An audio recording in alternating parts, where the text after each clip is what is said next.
అయినా యేసుక్రీస్తు వారి శ్రేష్టమైన నామానికి మహిమ కలుగును గాక. చదమ ఆమేన్. మరొక పునరుత్థాన ఆరాధనలో సజీవులముగా ఆయన సన్నిధిలో ఆయనను స్తుతించడానికి దేవుడు మనకిచ్చిన అవకాశాన్ని బట్టి దేవునికి ఘనత ప్రభావాలు కలుగును గాక. మరొకసారి మీ అందరికీ హృదయపూర్వక వందనాలండి.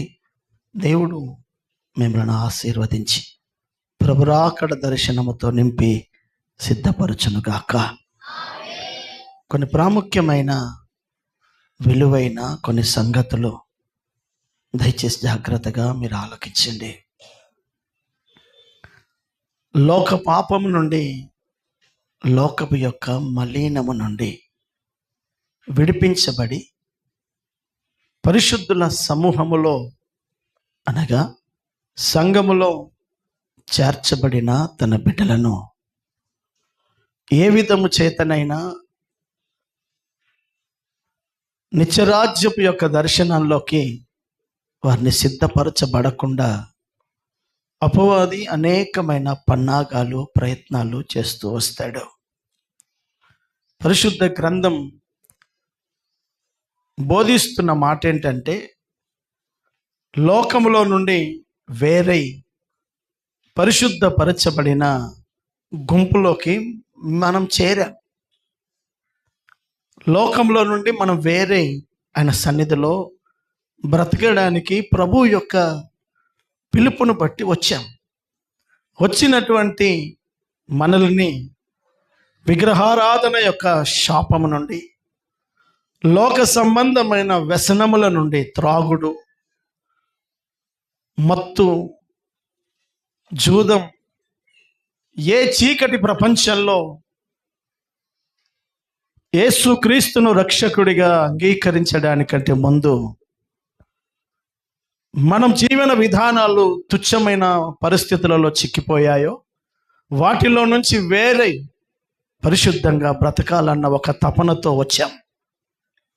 వచ్చినటువంటి తన బిడ్డలను అపవాది చాలా తెలివిగా, కుయుక్తిగా, అది పాపం అని మనకు తెలియకుండానే ఆ పాపము యొక్క బంధకాలలో చిక్కి ఆ మహిమ కలిగిన రాజ్యానికి తన ప్రజలు సిద్ధపడకుండా చెయ్యాలన్నది వాడి ఆలోచన. అందుకనే అపోస్తలుడైన పౌలు హెబ్రీ సంఘానికి ఒక అద్భుతమైన ఉత్తరాన్ని రాస్తాడు. 12వ అధ్యాయం అపోస్తలుడైన పౌలు హెబ్రీలకు రాసినటువంటి పత్రిక 12వ అధ్యాయం ప్రారంభ వాక్యం నుంచి ఒకసారి స్పష్టంగా చదువుదాం. ఇంత గొప్ప సాక్షి సమూహము మీకంటే ముందు జీవితాన్ని చేసి ముగించిన ప్రజలు మనకు సాక్షులు. మనకెవరయ్యా సాక్షులనంటే, జీవితాన్ని పవిత్రంగా ప్రారంభించి ముగించుకొని ప్రభు దర్శనముతో పిలువబడి జీవితాన్ని ముగించిన వారు మనకు సాక్షులు. ఇంత గొప్ప సాక్షి సమూహం మేఘము వలె మనలను ఆవరించి ఉండగా మనము కూడా ప్రతి విధమైన భారాన్ని, పాపాన్ని దైవజనుడు ఒక బలమైన మాటతో ముడిపడి అంటున్నాడు. మిమ్ములను సులువుగా, చాలా ఈజీగా మిమ్ములను చిక్కులో పడేసే పాపం ఉంది. ఆ పాపములో మీరు విడిచిపెట్టాలి.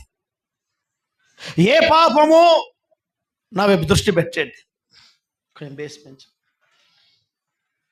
లోకములో ఏ పాపం అయితే మనం విడిచిపెట్టి వచ్చామో, ఆ విగ్రహారాధన, త్రాగుడు, వ్యసనాలు, వ్యభిచారము, జూదము, విచ్చలవిడితనం, ఆ చీకటి బంధకాలలో నుంచి వచ్చిన తన ప్రజలని సాతానుడు చేసే పన్నాగం ఏంటంటే, ఒక చాలా ఈజీ మెథడ్ వాడి దగ్గర ఉంది.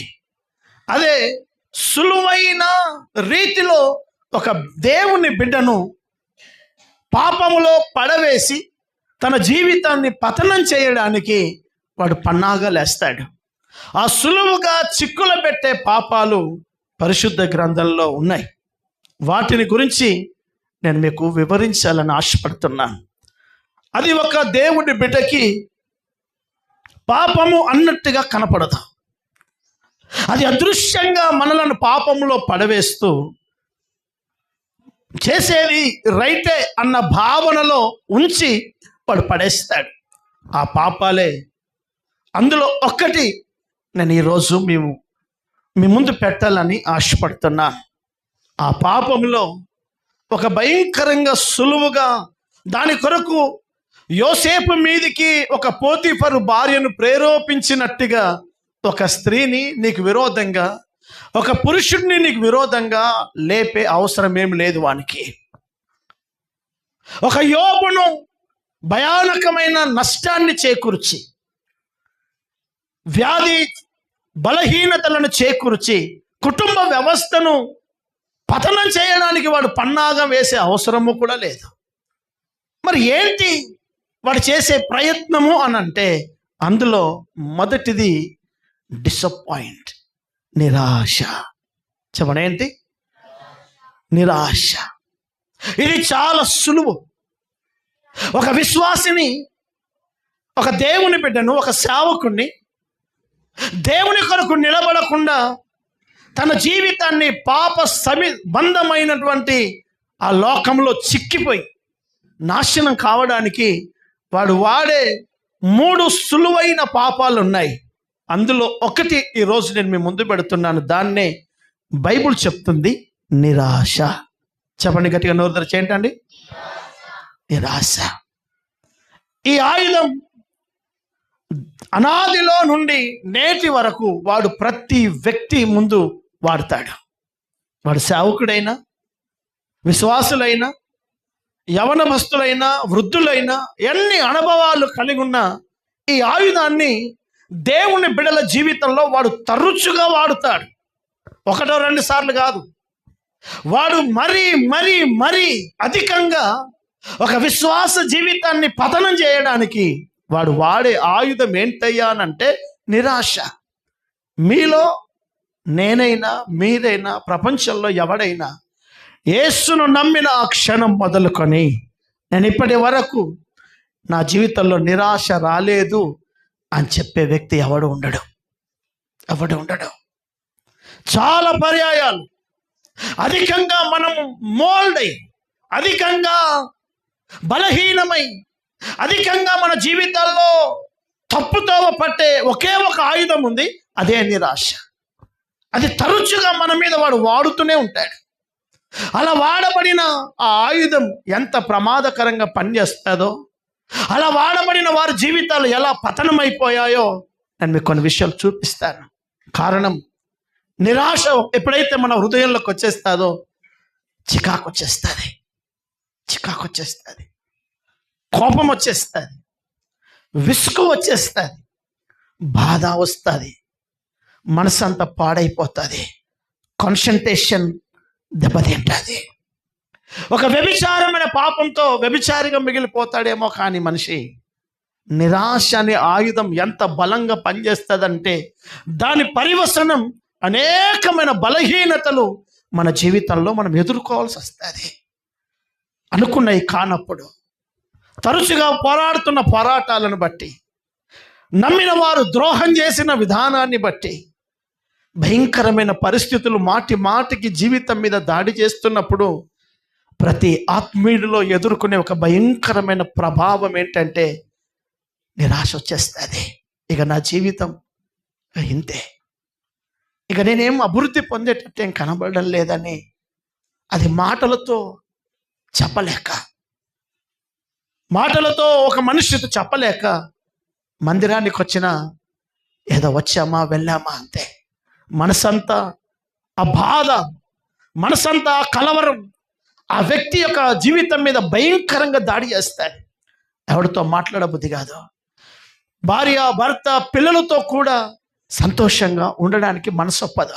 కారణం, గుండెల్లో నిలిచిపోయినటువంటి అనుకున్న పనులు కాకపోవడం, జరగాల్సిన కార్యాలు మన జీవితంలో జరగకపోవడాన్ని బట్టి భయానకమైన నిరాశ అనే ఒక ఆయుధాన్ని దుష్టుడు తరచుగా దేవుని బిడ్డల ముందు విసురుతూ వస్తాడు.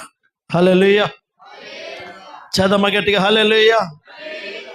ఓటమి పాలైనప్పుడల్లా చికాకు వచ్చేస్తుంది.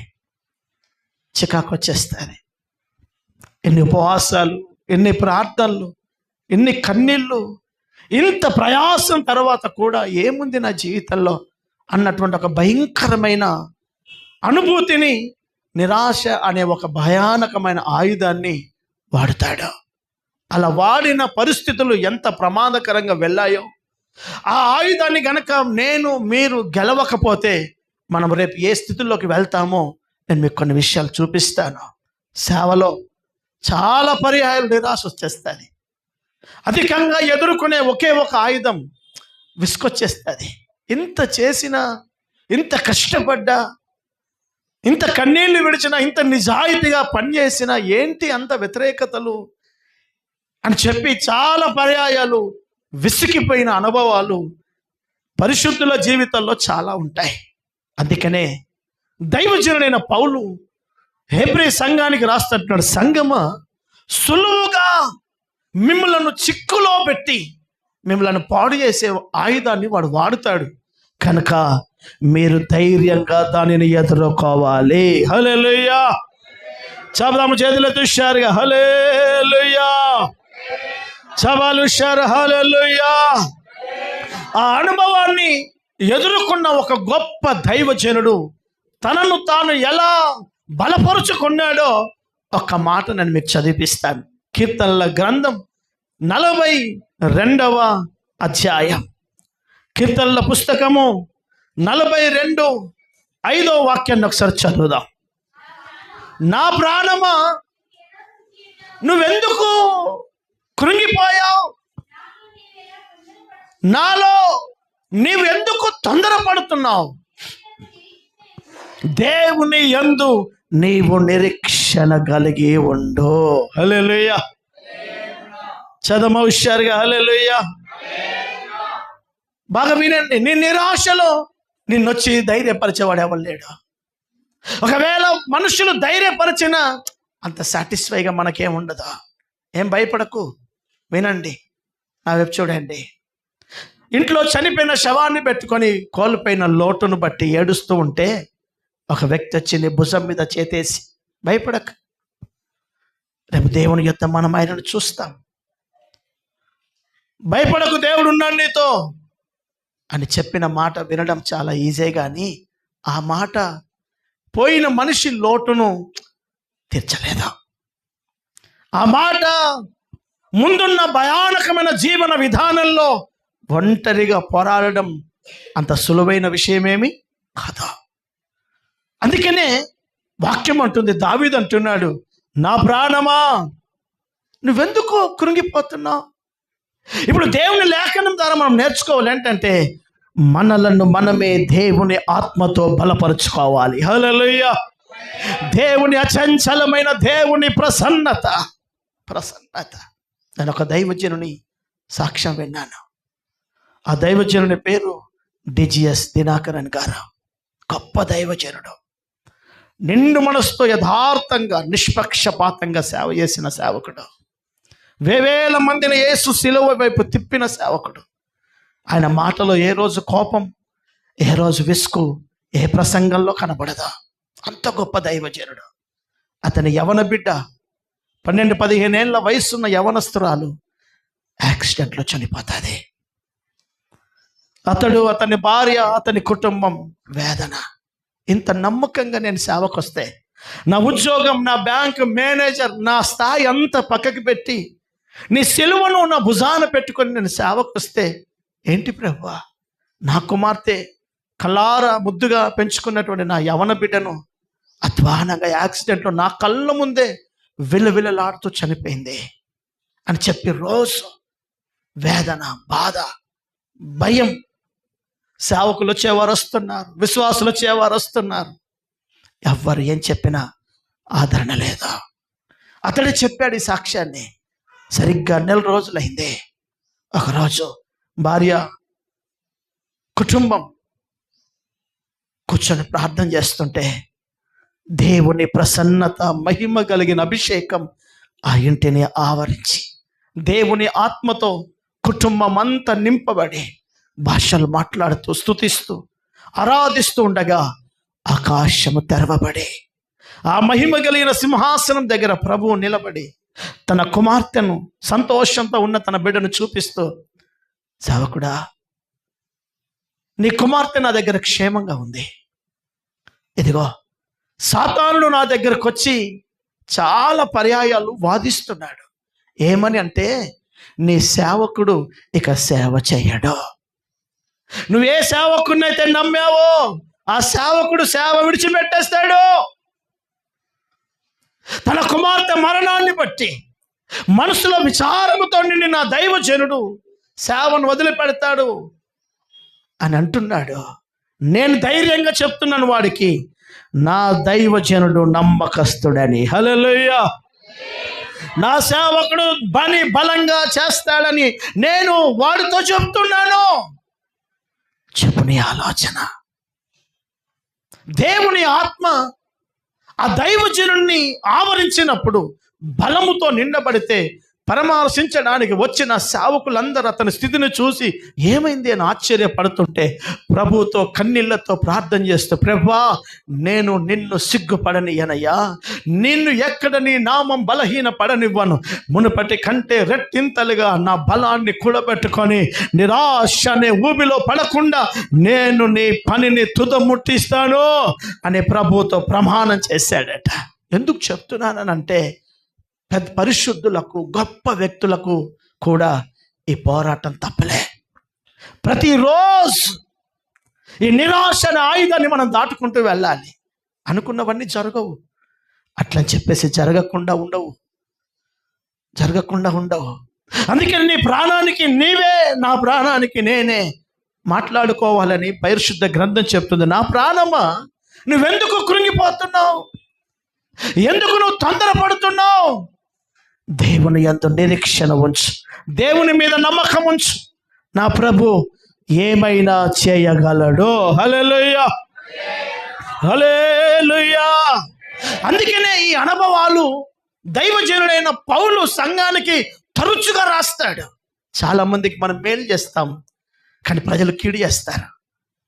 అప్పుడు అనిపిస్తుంది, ఎవరికి మేలు చేయొద్దు, ఎవరిని పట్టించుకోవద్దు అని అనుకుంటాం. కారణం, మేలు చేశాం కానీ ఆ వ్యక్తి ప్రవర్తనను బట్టి విసుకొచ్చేసింది.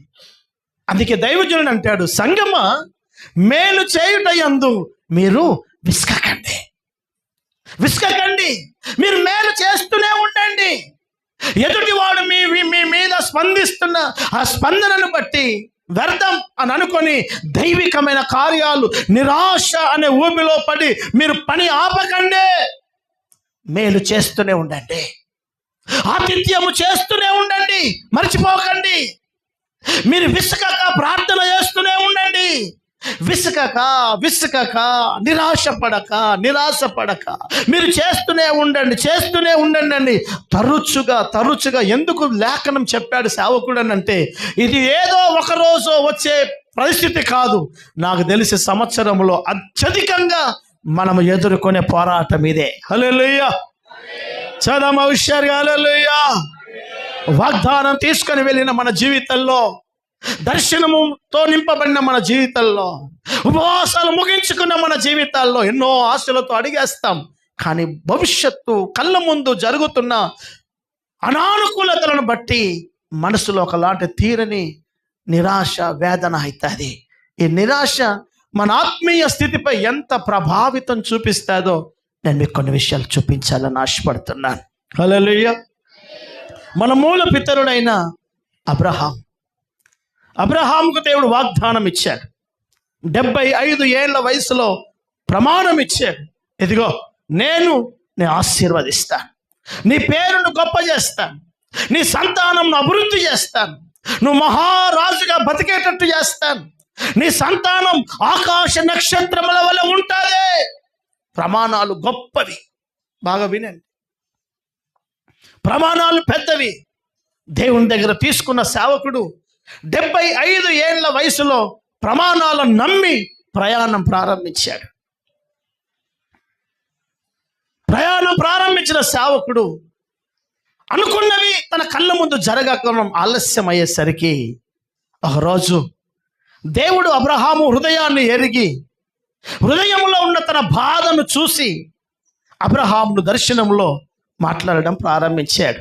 అబ్రహామా, భయపడకు, నీ బహుమానం, నీ కేడము నేనే, ఏం దిగులు పడకు అని ఒక స్వరం, బలమైన స్వరం వినబడుతుంటే ఆయన అంటాడు, నువ్వు నాకు ఏమిస్తే ఏం లాభం? నువ్వు నాకు ఏమిస్తే ఏం లాభం? ఆస్తి, అంతస్తు, అధికారం, హోదా, డబ్బు, ఐశ్వర్యం అన్ని ఇస్తున్నావు, బాగానే ఉంది. ఇవన్నీ ఇస్తే నాకేం లాభం? నేను సంతానము లేని వాడిగా అయిపోతున్నాను కదా. నా పనివాడైనటువంటి ఎలియాజరే రేపు నా ఆస్తికి హక్కుదారుడు అవుతాడు కదా, నాకు వారసుడేడి? ఈ ప్రశ్న వెనక అర్థమైందా అతని నిరాశ? ఏముంటే ఏం లాభం అండి? ఏముంటే నాకేం లాభం? ఏది అనుకున్నాను అదైతే నా కళ్ళ ముందు లేదు కదా. ఇప్పుడు దైవజనుడైన అబ్రహాము నిరాశ, దేవుడితో తన నిరాశను బట్టబయలు చేస్తున్నాడు. ఏమిస్తే నాకేం లాభం అయ్యా? బాగానే ఇచ్చావు నాకు, నేను కాదనలేదు. నేను కూడా చాలాసార్లు ప్రార్థనలో ఈ మాట అన్నాను. నేను కారు అడగలేదు, నాకు మందిరం అడగలేదు, నాకు చేపలు అడగలేదు, సిస్టమ్ అడగలేదు, నాకు ప్రజలు కావాలన్నాను. నీ కార్లు బండ్లు నాకెందుకు? నాకు ప్రజలు కావాలంటున్నాను, నాకు ప్రజలు ఇవ్వడం లేదు, కానీ నాకు వెహికల్స్ ఇస్తున్నావు, బండి ఇస్తున్నావు, నాకేం కావాలి ఇవి? నేను దీనికోసం నేను ఎదురు చూడడం లేదు. నేను ఎదురు చూస్తున్నది వేరు.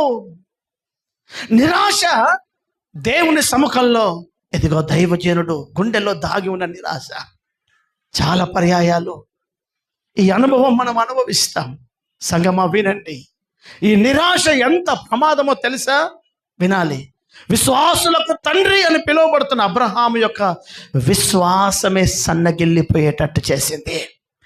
నిరాశ మన జీవితంలో చేసే మొదటి ఎఫెక్ట్ ఏంటి అని అంటే, దేవుని మీద నమ్మకత్వం తగ్గడం ప్రారంభమవుతుంది. అందుకనే మందిరానికి రాబుద్ది కాదు, సేవకుల మాట వినబుద్ధి కాదు, విజిటింగ్కి వస్తే కూడా మనసారా సేవకులతో మాట్లాడబుద్ధి కాదు. కారణం, గుండెల్లో దాగి ఉన్న విచారం, నిరాశ. ఏ అడుగు ముందుకు వేయడానికి మనసు రాక చాలా పర్యాయాలు ముఖము చిన్నపుచ్చుకొని బ్రతుకుతాం. ఇది చాలా మంది విశ్వాసుల జీవితాల్లో మనకు కనపడుతుంది. ఈ అనుభవం అబ్రహాముతోనే ప్రారంభమైంది. ఈ అనుభవం వెనుక అదృశ్యంగా పనిచేస్తున్న ఆయుధం ఏంటి అని అంటే నిరాశ.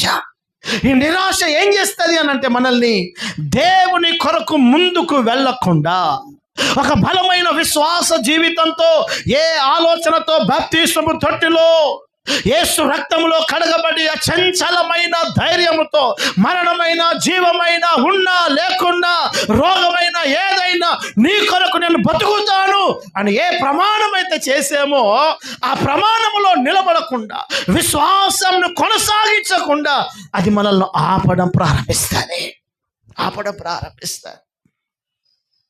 అందుకని మునుపున్న హుషారుతనం సేవలో ఉండదు. మునుపున్న మాట్లాడాలన్న ఆ ఫేర్నెస్, యథార్థమైన మనస్సు, అందరితో కలుపుకోవాలి మనస్సు, అందరితో దేవుని కొరకు ముందుకెళ్లాలన్న భావం గుండెల్లో ఉండదు. కారణం, సాతానుడు ఏం చేశాడంటే ఈ వ్యక్తి హృదయంలో దాడి చేస్తున్నాడు. కుటుంబ ఆర్థిక పరిస్థితి, కుటుంబంలో ఉన్న ఇబ్బందులను బట్టి, కుటుంబ పిల్లల పరిస్థితిని బట్టి ఏదో ఒక సమస్య తన జీవితంలో అనువనువన నిరాశ కలిగింపజేస్తూ విశ్వాసాన్ని బలహీనపరుస్తాడు. హల్లెలూయా, చపాలు హుషారుగా హల్లెలూయా. చాలా జాగ్రత్తగా వినండి. ఎందుకు ఆరాధనకు వెళ్ళడం బుద్ధి కాదు? ఎందుకు ఆదివారం ఇంటికాడ ఉండాలనిపించింది? ఎందుకు మందిరంలో కూడా మనసంతా విచారంగా పెట్టుకొని దైవజనుడు మాట్లాడినా, ఆరాధించినా, కలిసి చేయడానికి ఎందుకు మనసు రావడం లేదు? మనసంతా విచారంతో నిండింది. అందుకనే ఏదో అన్నా వెళ్ళొస్తామన్నా, అప్పటి వరకు 2 నిమిషాలు ఆగి అందరితో మాట్లాడిన మనిషి తొందరగానే వెళ్ళొస్తా అని అంటున్నాడు. కారణం, ఉండబుద్ధి అయితే లేదు. మాట్లాడబుద్ధి అవుతలేదు, అందరితో ప్రశాంతంగా ఉండబుద్ధి అవుతలేదు. కారణం గుండెల్లో దాగి ఉన్న నిరాశ. హల్లెలూయా. ఈ నిరాశ మన జీవితంలో చేసే మొదటి ప్రమాదం ఏంటి అని అంటే విశ్వాస పరిమాణాన్ని బలహీనపరుస్తుంది. అందుకే దైవజనుడు అంటున్నాడు, సులువుగా చిక్కుల పెట్టే పాపం. నీకు తెలియదు నువ్వు తప్పు చేస్తున్నావని, నీకు అర్థం కాదు నువ్వు తప్పులో వెళ్తున్నావని, నీకు అర్థం కాకుండానే సంఘానికి, మందిరానికి, సేవకులకు, ఆత్మీయతకు, దేవుని పట్ల నీ ఆశ నెమ్మదిగా తగ్గిపోతుంటుంది. ఇది నీకు అర్థం కాదు. కారణం చాలా కుయుక్తిగా చిక్కులో పడేస్తాడు వాడు. అందుకనే నీ విశ్వాసం బలహీన పడకుండా చూసుకోవాలి. అందుకే దైవజనుడు అంటున్నాడు, ఆయన యందు నిరీక్షణ ఉంచు. ఎందుకు తొందరపడుతున్నావు? ఎందుకు కృంగిపోతున్నావు? హల్లెలూయా. 2, అబ్రహాము చేసిన రెండవ భయానకమైన పని బాగా వినండి. నిరాశ, విసుగు, చికాకు మన జీవితంలోకి రాగానే తీసుకునే భయంకరమైన రాంగ్ స్టెప్, తప్పుడు నిర్ణయం. చెప్పడేంటి? చెప్పాలి గట్టిగా, నోరుతో ఏంటి? ఆవేశంలో కోపం వచ్చేసింది. ఏం చేసినా వ్యర్థం రాబోయ్, ఎన్ని ఉపవాసాలు ఉన్నా వ్యర్థమే, ఏ మందిరానికి వెళ్ళినా వ్యర్థమే, ఎంత పరిచర్య చేసినా వ్యర్థమే, ఏం చేసినా వ్యర్థమే అని మనిషికి చికాకు వచ్చేసింది, విసుగొచ్చేసి అబ్రహాము దేవుని వాగ్దానం మీద నమ్మకత్వాన్ని కోల్పోయి ఒక భయానకమైన తప్పుడు నిర్ణయంతో హగారును పెళ్లి చేసుకోవాల్సి వచ్చింది. బాగా వినండి, నాకు చెప్పండి, తప్పుడు నిర్ణయాలు ప్రశాంతంగా ఉన్నప్పుడు వస్తాయా, విసిగిపోయినప్పుడు వస్తాయా? చెప్పండి, ఎప్పుడు వస్తాయి? మన మనసులో చికాకు వచ్చినప్పుడే. పోతే బొంచారు ఎందుకంటున్నావు ఇంత డేరుగా అంటే, ఒక 2 రోజుల తర్వాత నేను చేసింది తప్పు అని అనిపిస్తుంది. ఒక 1 నెల రోజుల తర్వాత మనసు ప్రశాంతమైన తర్వాత నేను తీసుకున్న నిర్ణయం తప్పు అని అనిపిస్తుంది. కానీ ఆ నిర్ణయం యొక్క ఫలం అనుభవించక తప్పదు.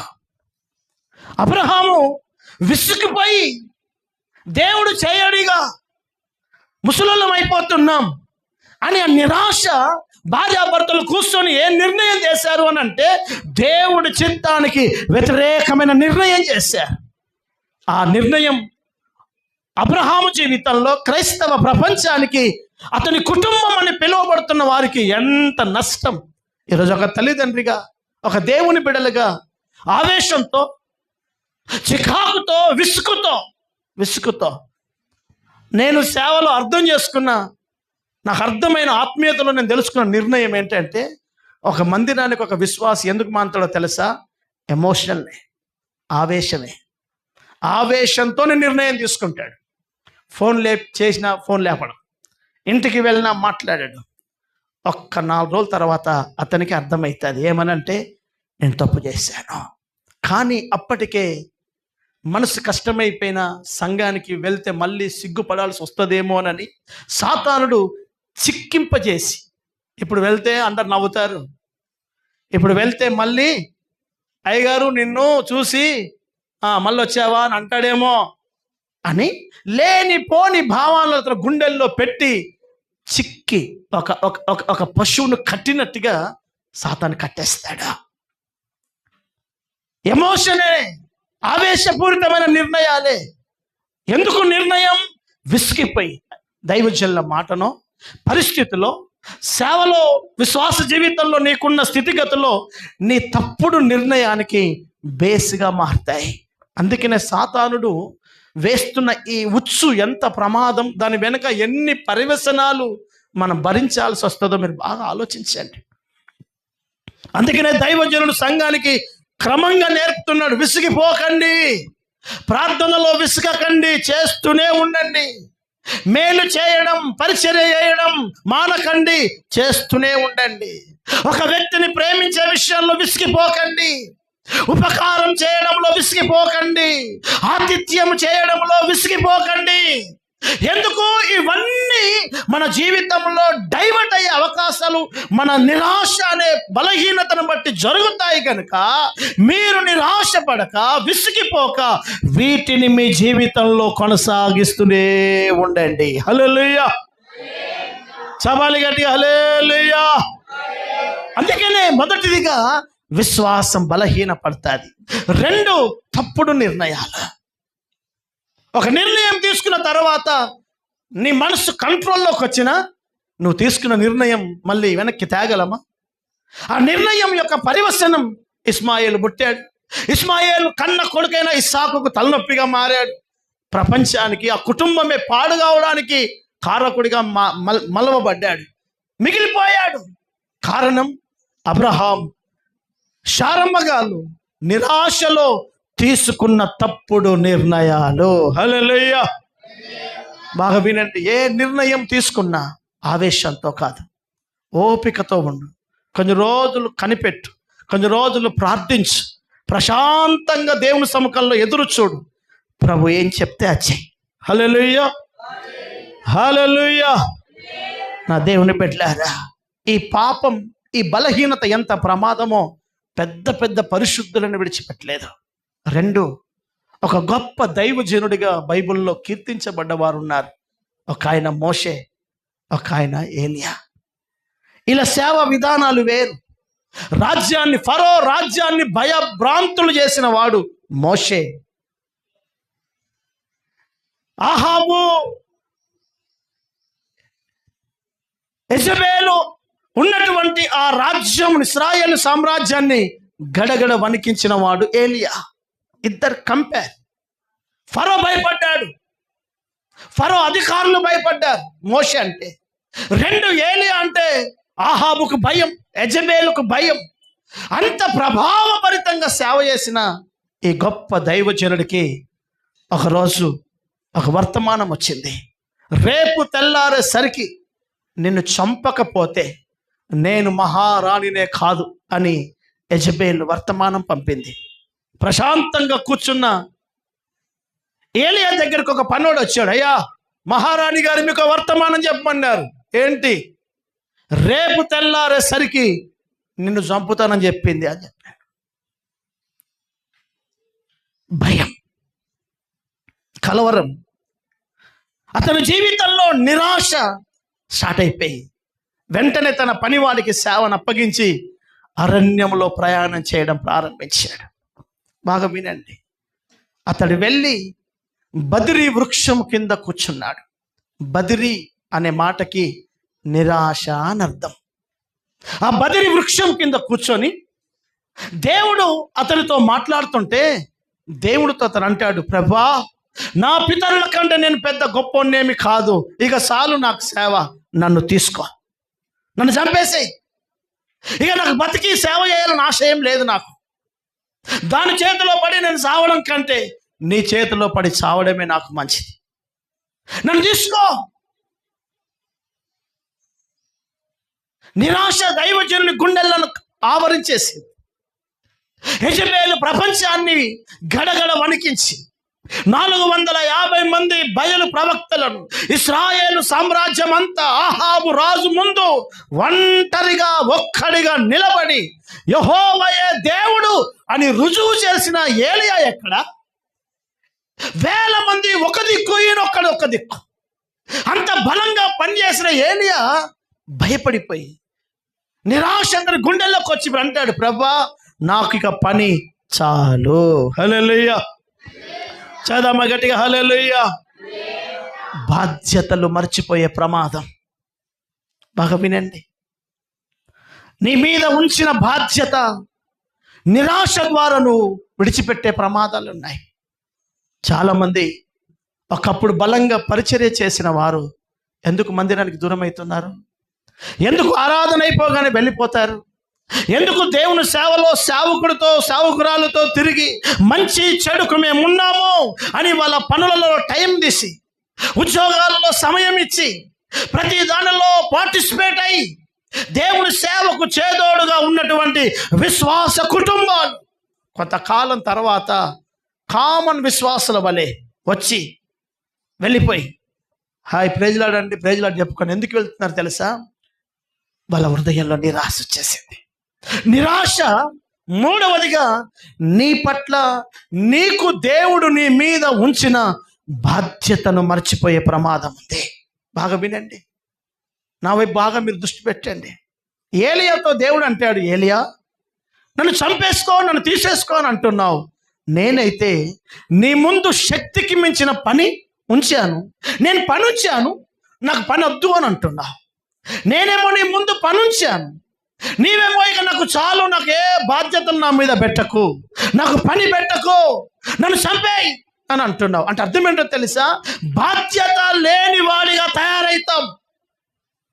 నిరాశ మనల్ని ఎలా తయారు చేస్తుందంటే, నీ ముందు ఒక బాధ్యత కలిగి నీ మీద ఎన్నో ప్రణాళికలు ఉన్నాయి, దేవుడు నేను నమ్మాడు, నువ్వు పని చేయాలి అన్నటువంటి బలమైన అనుభవాలను పక్కకు పెట్టి ఒక పని పాట లేని ఒక సాధారణమైన ఒక నామకార్థ సేవకుడిగా సంఘ బిడ్డగా మారాల్సి వస్తుంది. ఇప్పుడు దైవజనుడైన ఆ యొక్క ఏలియాతో అంటే, నువ్వు వెళ్ళు, ఎలీషాను నీకు బదులుగా ప్రవక్తగా ఉండడానికి అభిషేకించాలి, యోహును అభిషేకించాలి. దేవుడు ఇంత ఘనమైన పని ఆయన ముందు పెడుతుంటే ఈయన పని వద్దంటారు. అందుకే దేవుని లేఖనం మనకు నేర్పించే పాఠం ఏంటో తెలుసా? నిరాశ ద్వారా మనము చేయాలి అని అనుకున్న పని చేయకుండా దుష్టుడు చేస్తాడు. మీరు నమ్మండి. ఇప్పుడు ఏలియా చచ్చిపోతే ఎలీషాను ఎవడు అభిషేకించాలి? ఎలీషాను ఎవడు తయారు చేయాలి? ఎలీషాను భవిష్యత్తు ప్రపంచానికి, భవిష్యత్తు కాలానికి ఒక సేవకుడిని ఎవరు సిద్ధం చేయాలి? చాలా మంది సేవకులు. నేను ఒకరోజు నా చెవులు, నా కన్నులు చూసిన విషయాన్ని చెప్తాను. ఒక దైవజనుడు ప్రారంభంలో అతను ఎలా ఉండేవాడు అని అంటే, సంఘాలను కట్టాలి, సేవకులను సిద్ధం చేయాలి, సంఘాలలో దర్శనము కలిగిన వారిని దేవుని సేవకు పురికొల్పాలి, వారందరి మీద దేవుని పని పెట్టాలి, అనేక ప్రాంతాల్లో బ్రాంచీ సంఘాలు కట్టాలి, మండలంకి ఒకటి, తాలూకాకు ఒకటి, గ్రామానికి ఒకటి సంఘాలు ఉండాలి, ప్రజలకు అందుబాటులోకి సేవకులను ఉంచాలి, మనము శిష్యులను తయారు చేయాలి. ఇదే భారం. ఒకరోజు ఆ మందిరానికి ఒక స్పీకర్ వచ్చాడు. మీటింగ్లు పెట్టారు, స్పీకర్ వచ్చాడు. స్పీకర్ వచ్చి ఆరాధనలు అయిపోయాయి, భోజనం చేస్తున్నప్పుడు ఆయన అన్నాడు, అయ్యా వీళ్ళందరూ మన దగ్గర ట్రైనింగ్ అవుతున్న పిల్లలు, సేవకులు అని ఒక 10 మంది చూపించాడు ఆయన. వీళ్ళందరినీ ప్రభు పిలిచాడు, వీళ్ళందరినీ తయారు చేస్తున్నాను, మండలానికి ఒకటి, ప్రాంతానికి ఒకటి పంపాలి, దేవుని పని చేయాలి, మన మొక్కలతోనే కాదు, మన జీవితం తర్వాత భవిష్యత్తు కాలానికి ఈ ఉపదేశాన్ని తీసుకెళ్లేవారు కావాలి అని చెప్తుంటే, అవుటర్ సేవకుడు స్పీకర్కి వచ్చిన వాడు అన్నాడు, అయ్యా నేను కూడా అలాగే తయారు చేశాను, అందరూ నాకు మోసం చేశారు, అందరూ నాకు మోసం చేశారు, అందరూ నన్ను విడిచిపెట్టి వెళ్ళిపోయారు, ఇప్పుడు నేను ఒంటరిని అయిపోయాను. ఎప్పుడైతే ఆ మాట ఈ దైవజనుడు విన్నాడో అప్పటి నుంచి ఈ మనిషి కూడా సేవకులను తయారు చేయడం మానేశాడు. ఇప్పుడు అంటాడు, ఈ తలనొప్పి అంతా ఎవడు పెట్టుకోవాలి, ఈ తలనొప్పి ఎవడు పెట్టుకోవాలి? సేవకుని మనం తయారు చేసి వానికి మంచి చెడు నేర్పి, సేవ నేర్పి వాని ఒక ప్రాంతానికి పంపి వానికి ఒక బ్రాంచీ సంఘాన్ని కట్టి, ఈ రిస్కులు వద్దు. మనం మన పిల్లలం సేవ చేసుకుందాం. వచ్చేవాడు 50 కిలోమీటర్ల నుంచి రాని, 100 కిలోమీటర్లు రాని, మన దగ్గరికి రాని, వస్తే రాని, పోతే పోని. హల్లెలూయా. చదమసరు హుషారుగా హల్లెలూయా. చదమసరు చేతులెత్తి గట్టిగా హల్లెలూయా. ప్రభు, మీరు సర్వ సృష్టికి వెళ్ళి సువార్తను ప్రకటించి అనేకులను నాకు శిష్యులుగా చేయండి. దేవుని దర్శనం ఏంటో తెలుసా? మోషే ఒక యెహోషువను చేశాడు, ఒక ఏలియా ఎలీషాను చేశాడు. అపోస్తులు తన తర్వాత తరానికి సేవ అప్పగించారు. ఈ తరం సేవ ఎలా ఉందంటే, నేను తప్ప ఇంకెవరిని నా తయారు చేసే ఓపిక నాకు లేదు. దైవజనుడని ఏలియా అంటున్నాడు, నాకు ఏ బాధ్యతలు అద్దుగా, ఇప్పుడు దేవుడు అంటే నువ్వు వెళ్ళు ఎలీషాను అభిషేకించాలి. బాగా వినండి, నిరాశ. నేను అంటున్నాను, సేవకులను తయారు చేసి దాన్ని తయారు చేయడం నీకు జై కొట్టడానికే? నీకు సపోర్ట్గా ఉంటారా నువ్వెందుకు అనుకున్నావు? నీ ఆలోచన విధానమే తప్పు, నువ్వు తయారు చేస్తున్న పర్పసే తప్పు. సేవ నేర్పు, సేవకు పంపు, వాళ్ళు సేవ చేస్తారు అంతే తప్ప నీకు రైట్ లెఫ్ట్ ఉండాలని నువ్వెందుకు అనుకున్నావు? ఈ నిరాశ ఈరోజు అనేకమైన గొప్ప గొప్ప దైవజనులు వాళ్ళ దగ్గర శిష్యులను తయారు చేసే పనిని పక్కకు పెట్టారు. హల్లెలూయా, చపాలి గట్టిగా హల్లెలూయా, హల్లెలూయా. ఇదిగో నా దేవుని సంగమా, జాగ్రత్తగా వినండి. అబ్రహామును తప్పుడు నిర్ణయాలతో విశ్వాస పరిమాణం తగ్గించడానికి ఎఫెక్ట్గా పనిచేస్తే, ఏలియా దగ్గర ఒక బలమైన పని చేయకుండా బాధ్యతను విస్మరించేటట్టుగా చేశాడు. విశ్వాసిగా నీకు, ఒక దైవజనునిగా నాకు, ఒక యవన బిడ్డగా, ఒక యవనస్తురాలిగా సంఘంలో నీ పట్ల కొన్ని బాధ్యతలు ఉంటాయి. ఆ బాధ్యతలను బట్టి దేవుని పని జరుగుతుంది. నువ్వు బాధ్యతను మర్చిపోయేటట్టుగా నువ్వు మారుతున్నావు అని అంటే నీకు దేవుని పని మీద, దేవుని సేవ మీద, దైవికమైన కార్యాల మీద నీకు విసుగు ఎందుకు వచ్చింది అని అంటే నీ హృదయంలో గూడుగట్టుకపోయిన నిరాశ, సులువుగా చిక్కులు పెట్టే పాపాన్ని నేను చిక్కిపోయేటట్టుగా వాడు వాడాడు. నీ కుటుంబ స్థితిగతులు, ఆర్థికం, అనారోగ్యం స్థితిగతులను బట్టి నిరాశలో ఉండి దేవుని పని మీద బాధ్యత కలిగి ప్రవర్తించకుండా దేవుని పని ఆపడానికి వాడు చేసే ఒక భయంకరమైన ఎత్తుగడ ఇది. హల్లెలూయా. మనసులో నిరాశ ఉంటే పని చేయబుద్ధి అవుతుందా? చేయబుద్ధి అవుతుందా? చేయబుద్ధి కాదు. అయ్యా ఒకసారి మా ఇంటికి రండి, చిన్న ప్రార్థన చేసి పండి అని అంటే మనసులో నీ మీద చికాకు వచ్చి విసిగిపోయిన సేవకుడు, ఎందుకమ్మా నువ్వేరా మందిరం కాడికి వచ్చి ప్రార్థన చేసుకోపో అంటాడు. పోబుద్ధి కాదు. ఇక నిరాశ చాలా పెద్ద ప్రమాదం, చాలా పెద్ద ప్రమాదం. అందుకే మీరు చూడండి, పరిశుద్ధ గ్రంథంలో నిరాశ పడకుండా ముందుకెళ్ళిన వారు ఎవరయ్యా అంటే ఒక యోసేపు, ఒక దానియేలు. వాళ్ళు ఎక్కడ వాళ్ళ జీవితంలో అడుగడుగున పోరాటాలు ఉన్నా ఎక్కడ డిసప్పాయింట్ అయినట్టుగా కనబడలే. ఎందుకో తెలుసా? వారి భావజాలం. బాగా వినండి. ఒక పోతీఫరు ఇంట్లో ఉన్నటువంటి ఆ యోసేపు పాపానికి ప్రేరేపించిన ఆవిడతో అంటాడు, దేవుడు నన్ను చూస్తున్నాడు అంటే. అంత గొప్ప మాట అనడానికి కారణం, అతని అన్నలు అతని గుంటలో పడేసిన, అతను ఒక బానిసగా అమ్ముడుపోయిన, దెబ్బలు తింటున్నా, ఒక భయానకమైన అసౌకర్యమైన పరిస్థితిలో అతను ఉన్న దేవునితో కనెక్టివిటీగా ఉన్నాడు అని అంటే అతని హృదయంలో ఎలాంటి నిరాశ లేదు. హల్లెలూయా. అంతేవిధంగా పరిశుద్ధ గ్రంథం మనకు నేర్పే ఇంకో పాట చూపిస్తాను. దేవుడు మందిరంలో సొలొమోను మంటపం యెరూషలేములో ఒక పక్కన ఉంటుంది. అక్కడ అనేక రోగులు ఉంటారు. అక్కడ ఒక కోనేరు ఉంది, దాని పేరు బెతెస్దా అనే కోనేరు. చెప్పండి, ఏం పేరు? బెతెస్దా. బెతెస్దా అంటే కనికరం అని అర్థం. ఆ కనికరం కలిగిన ఆ నీటి కోనేటి దగ్గర ప్రతిరోజు దేవదూత వస్తుంది, నీళ్లను కదిలిస్తుంది. ఆ కదిలించినప్పుడు ఏ రోగి అయితే అందులో దుంకుతాడో, ఆ నీటిలో దిగుతాడో, ఎలాంటి వ్యాధి కలిగిన వాడైనా బాగుపడతాడు అని బైబిల్ చెప్తుంది. ఇప్పుడు బాగా వినండి, యేసు ప్రభుల వారు అక్కడికి వెళ్ళాడు. అసలు అక్కడికి వెళ్ళే అవసరత యేసు ప్రభుకు లేదు. ఎందుకనంటే ఆల్రెడీ స్వస్థత పొందే ఆపర్చునిటీ ఆల్రెడీ అక్కడ ఉంది. బెతెస్దా కోనేటి దగ్గర రోజు ఎవడో ఒక్కడు దిగుతున్నాడు, వాడు బాగుపడుతున్నాడు. రోజు ఒకడు డిశ్చార్జ్ అయ్యి వెళ్ళిపోతున్నాడు అక్కడి నుంచి.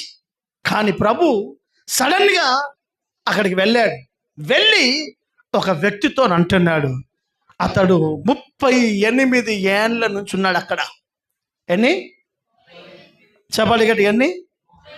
38 ఏండ్ల నుంచి, సంవత్సరానికి 365 రోజులు, ప్రతిరోజు ఒక్కోడు బెతెస్దా కోనేట్లే దిగితే సంవత్సరానికి 365 మంది ఆడి కళ్ళ ముందే బాగుపడుతున్నారు. 365 ఇంటూ 38 అయ్యండి. 365 ఇంటూ 38 ఎంత? 13,850 మంది ఈ మనిషి ముందు బాగుపడి వెళ్ళారు. ఈడు మాత్రం అక్కడే ఉన్నాడు. వినండి, హల్లెలూయా. ఇది ఎక్కడో జరుగుతలేదు, వాడి కళ్ళ ముందే జరుగుతుంది స్వస్థత. ఈ 13,800 చిల్లర మందిని కళ్ళ ముందు బాగుపడుతున్నప్పుడు 38 ఏళ్ల నుంచి ఆడే బడి ఉన్నావు. నీకెప్పుడు ఆడికి పోవాలని అనిపించలేదా? నీకు బాగుపడాలన్న ఆశ నీకేం పుట్టలేదా? పుట్టలేదు. అందుకే సెట్ అయిపోయాడు ఆ మనిషి. అందుకే ప్రభు నేరుగా వాని హృదయాన్ని ఎరిగి వాని దగ్గరికి వచ్చి అంటాడు, బాబు ఏయ్, స్వస్థపడాలని అనుకుంటున్నావా? ఎందుకంటే వాడు అనుకోవడం లేదు.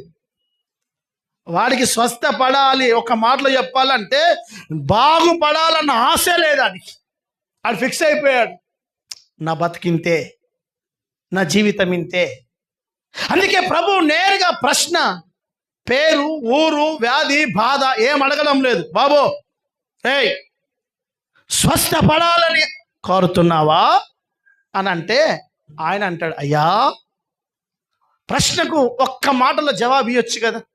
అవునయ్యా, ఎవడుకున్నదయ్యా బాగుపడద్దని అని చెప్తే అయిపోతుంది కదా అంటాడు. అయ్యా నాకు బాగుపడాలని ఉంది, కానీ నన్ను ఆ కోనేటి దగ్గరికి తీసుకెళ్ళడానికి నాకు ఎవరు లేడు. నన్ను ఆ కోనేటి దగ్గరికి తీసుకెళ్ళడానికి నాకు ఎవడు లేడు. అందుకనే నేను ఇలాగే ఉన్నాను. బాగా వినండి, దేవుని వాక్యం నేర్పిస్తున్న మాట ఏంటంటే, చాలా మందికి నిరాశ చేసే మొదటిది విశ్వాసం బలహీనపరచడం, తప్పుడు నిర్ణయం, 3 బాధ్యత లేకుండా బ్రతకడం, 4 దేవుని బిడ్డలారా బాగుపడతానన్న ఆశ కూడా లేకుండా చేస్తుంది.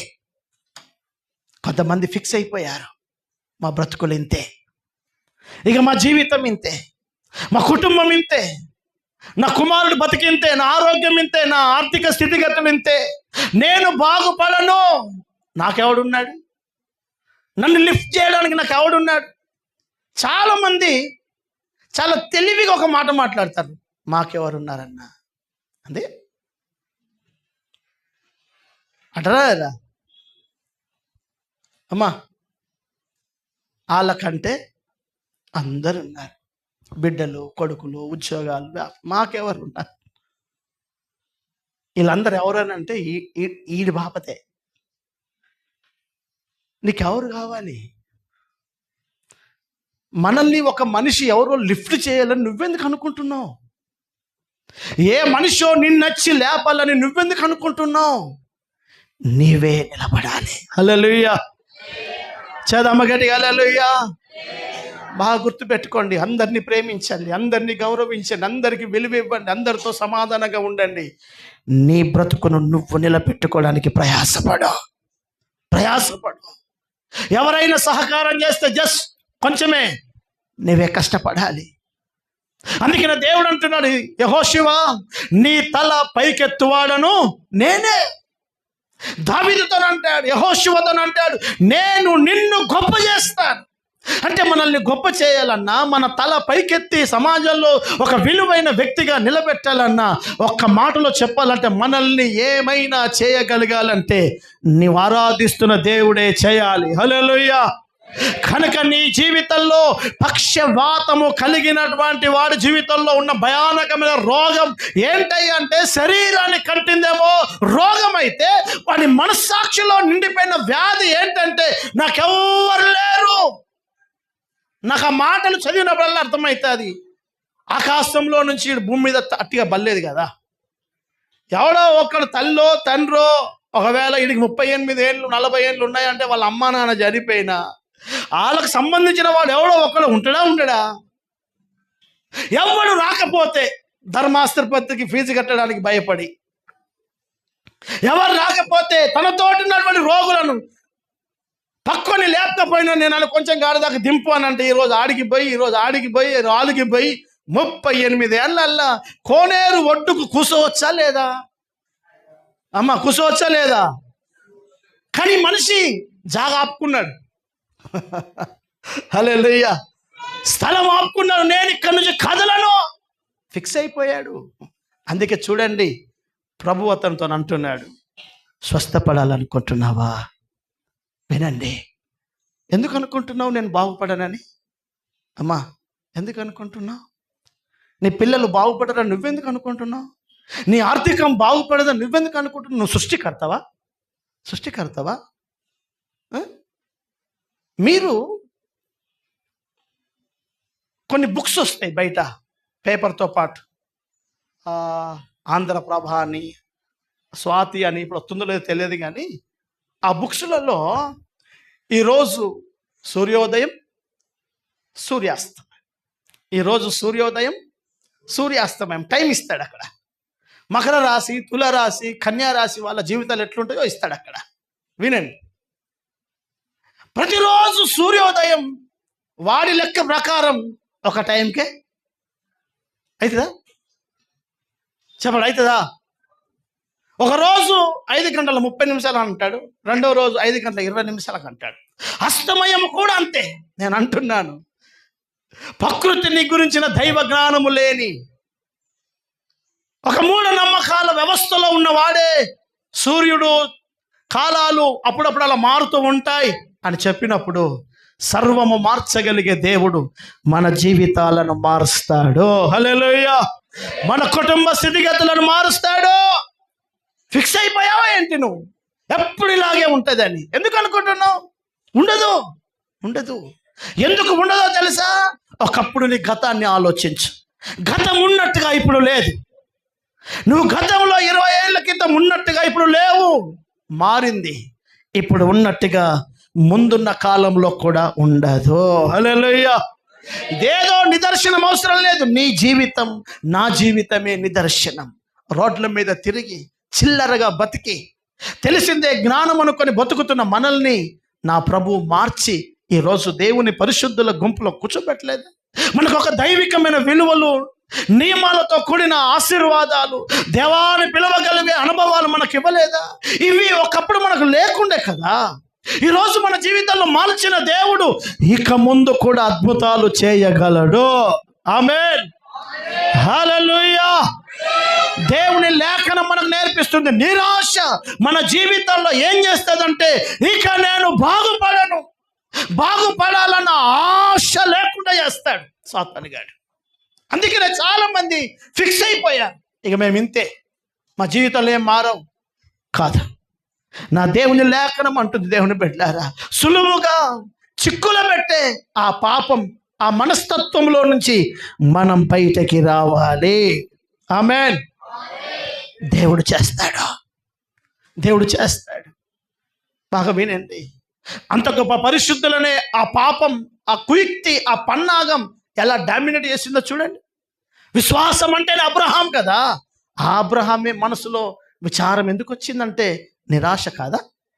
అంత గొప్ప దేవునితో ముఖాముఖిగా మాట్లాడి ఒక దేవునికి స్నేహితుడిగానే పిలువబడిన అబ్రహాము తప్పుడు నిర్ణయం తీసుకుంటున్నప్పుడు నీకు అర్థం కాలే? తప్పుడు నిర్ణయాలు తీసుకున్నావు ఎందుకు? నీతో నేరుగా మాట్లాడినప్పుడు నేను నీకు సంతానం ఇస్తాను అని అన్నప్పుడు ఆ మాట విన్నది నీవే కదా. ఎందుకు నిరాశతో భార్య భర్తలు కలిసి మరొక ఆవిడను వివాహం చేసుకొని మనకు ఆవిడ ద్వారా పుట్టే సంతానం మనకు సంతానం అని ఎందుకు అనుకున్నావు? తప్పుడు నిర్ణయం. నేటికి అనేక సేవకులు, అనేక దేవుని బిడ్డలు నిరాశను బట్టి తప్పుడు నిర్ణయాలు తీసుకుంటున్నారు. హల్లెలూయా! చపాలి గట్టిగా హల్లెలూయా! 2, ప్రభావితంగా సేవ చేసిన దైవజనుడు ఇక నాకు వద్దు సేవ అని అనుకున్నాడు. బాధ్యత మర్చిపోయాడు. నేను అంటున్నాను విశ్వాసులారా, బాగా వినండి. ప్రభు నన్ను నమ్మాడు, మన మీద కొన్ని బాధ్యతలు పెట్టాడు. ఆ బాధ్యతలు నేను విస్మరిస్తే దేవుని పని ఆగిపోతుంది. అందుకనే దేవుడు అంటున్నాడు, ఏలియా ఇక్కడ నువ్వేం చేస్తున్నావు? నువ్వు ఉండాల్సింది అక్కడక్కడ బదిరి వృక్షం కింద నువ్వెందుకు పడుకున్నావు? నాకు పని వద్దంటావేంటి? నీ ముందు శక్తికి మించిన పని నేను పెడితే, నేనేమో పని పెట్టాను, నువ్వేమో పని వద్దంటున్నావు. ఎందుకు పని వద్దంటున్నావు? విచారం, నిరాశ, ఏం చేసిన వేస్టే. బాగా వినండి. ఎంతమంది ఏమైనా మన జీవితంలో మోసాలు చేయని, నష్టాలు చేయని, నమ్మక ద్రోహం చేయని, ఏది ఏమైనా నువ్వు దేవుని మీద దేవుని దైవికమైన విషయాలలో నీవు నేను నిరాశ పడకుండా చూసుకోవాలి. పడతాం మనుషులం. ఈ మట్టి దేహం బలహీన పడుతుంది, బాధ అనిపిస్తుంది. దావీదు ప్రార్థించుకున్నట్టుగా, నా ప్రాణమా నువ్వెందుకు కృంగిపోతున్నావు? ఎందుకు కృంగిపోతున్నావు? దేవుని నమ్ము, దేవుని మీద నిరీక్షణ ఉంచు అని నీ ప్రాణాన్ని నీవే పురికొల్పుకోవాలి. హల్లెలూయా, హల్లెలూయా. సామ్సోన్ ప్రభావితం కలిగి ప్రజలను భయం భయం భయం, ఫిలిస్తీన్లు, సర్దార్లు. సామ్సోన్ అంటే ఒక భయం. ఆ సామ్సోన్ ఆ దేవత గుడిలో అతన్ని కళ్ళు పీకి ఆ 2 స్తంభాలకు కట్టినప్పుడు అతను ఏం ప్రార్థన చేస్తాడంటే, దేవా నేను చచ్చిపోతాను, ఈ ప్రజలు కూడా చచ్చిపోవాలి, ఒక్కసారి నన్ను జ్ఞాపకం చేసుకో. చచ్చిపోవాలన్న ఫిక్స్ అయిపోయాడు ఆయన. కృపగలిగిన దేవుడు సామ్సోన్, ప్రభా నన్ను కనికరించానంటే కనికరించేవాడే కదా, కనికరించేవాడా కాదా? ప్రభా నేను తప్పు చేశాను, దయతో ఒక్కసారి నన్ను బలపరచు, నన్ను సిగ్గుపడినివ్వకు అని అంటే బహుశా ప్రభు అవకాశం ఇచ్చేవాడేమో. కానీ ఆయన అంటున్నాడు, ప్రభా నేను చచ్చిపోతాను, నేను చావాలి, ఈ ప్రజలందరూ చావాలి. బాగా వినండి, అనేక యవనస్తులు, అనేక ఆత్మహత్యలు ఎందుకు? నిరాశే కదా. ఇక నేను ఓడిపోయాను, ఇక నాకు సక్సెస్ లేదు, నేను అనుకున్నది జరగడం లేదు, కనుక నా జీవితం బ్రతకడం కంటే చావడమే బెటరు అని అనుకుని చావు దాకా ఒక మనిషిని తీసుకెళ్ళడానికి అదృశ్యంగా పనిచేసే ఆయుధం ఏంటి? గుండెలో నిండిపోయిన నిరాశ. హల్లెలూయా. ఇది వినడానికి పెద్ద పాపంలా కనపడదు. ఇది ఒక వ్యభిచారం, త్రాగుబోతూ, తిరుగుబోతూ, గంజాయి తాగిన అలవాటు కలిగిన మనిషిలాగా కనపడదు. అందుకే దైవజనుడు చాలా ఆత్మతో నింపబడి రాస్తున్నాడు. ఇది చాలా ఈజీగా వారు చేస్తాడు. సులువుగా నిన్ను చిక్కుల పడేస్తాడు, సులువుగా నీ విశ్వాసాన్ని పాడు చేస్తాడు, సులువుగా తప్పుడు నిర్ణయాలు తీసుకునేటట్టు చేస్తాడు, సులువుగా నీవు బాధ్యతలను మర్చేటట్టు చేస్తాడు, సులువుగా నేను బాగుపడతానన్న ఆశే లేకుండా చేస్తాడు. ఇక చావడమే బెటర్ అనుకునేటట్టు చేస్తాడు. యోనా, ఎందుకంత భయపడుతున్నావు, బాధపడుతున్నావు? నువ్వు ఇలా బాధపడడం మంచిదేనా అని అంటే, అవును మంచిదే, నేను బ్రతకడం కంటే చావడమే బెటర్. ఇదేంటి? నీ కళ్ళ ముందు నినివే పట్టణస్తులు బ్రతకడం చూడాలనుకుంటున్నావా, చావడమా?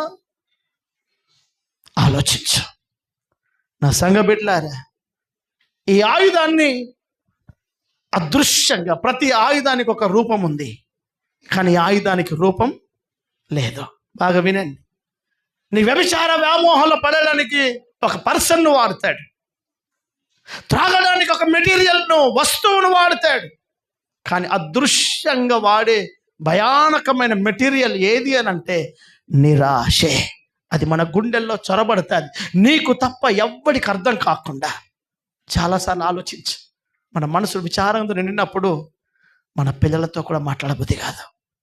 మన పిల్లడు మన ముందుకు వచ్చి నవ్వుతాడు, కానీ మన కోపం వచ్చేస్తాడు. వాడు మన మీద పడి ఆడుకోవాలనుకుంటాడు, మనం చికాకుతో వాడిని విసిరేస్తాం, పాడు అని అంటాం. తర్వాత వాడు ఏడుస్తుంటే కాస్త రిలాక్స్ అయిన తర్వాత బాధ అనిపిస్తుంది, కానీ అది ఎంత ఎఫెక్ట్గా పనిచేస్తుందో మనం ప్రతిరోజు భరిస్తాం దాన్ని. ప్రభు దాన్ని జయించే కృప మనందరికీ దయచేయునుగాక. హల్లెలూయా. చదవ గట్టిగా, హల్లెలూయా, హల్లెలూయా.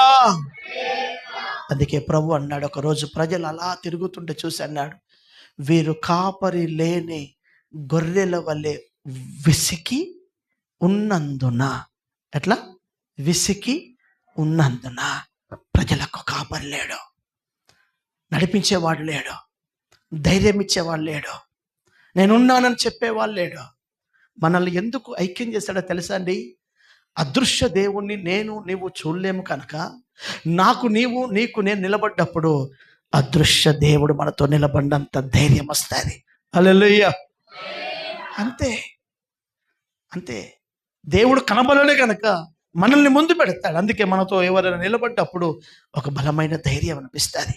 మాకు సేవకులు ఉన్నారు, మాకు నాయకులు ఉన్నారు, మాకు మా విశ్వాసులు ఉన్నారు. ఈ ధైర్యం ఎప్పుడు వస్తుంది అని అంటే అక్కడ అంటున్నాడు, దేవుడు అంటున్నాడు, ప్రజలు కాపరి లేని ప్రజలుగా, నడిపించేవాడు లేని ప్రజలుగా, ధైర్యపరిచేవాడు లేని ప్రజలుగా లోకంలో ప్రజలు విసిగిపోయారు. కనుక సంగమా, ఈ కడవరి దినాల్లో మన జీవితంలో సులువుగా చిక్కులు పెట్టే పాపాలు 3.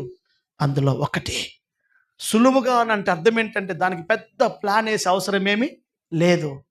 తెలివిగా ప్రతి ఒక్కడి కుటుంబంలో వాడు విసురుతూ ఉంటాడు. దేవుడు దాన్ని జయించుటకు మనందరికీ కృప దయచేయునుగాక. ఆమేన్. దయచేసి మోకరిస్తాం ఒక్కసారి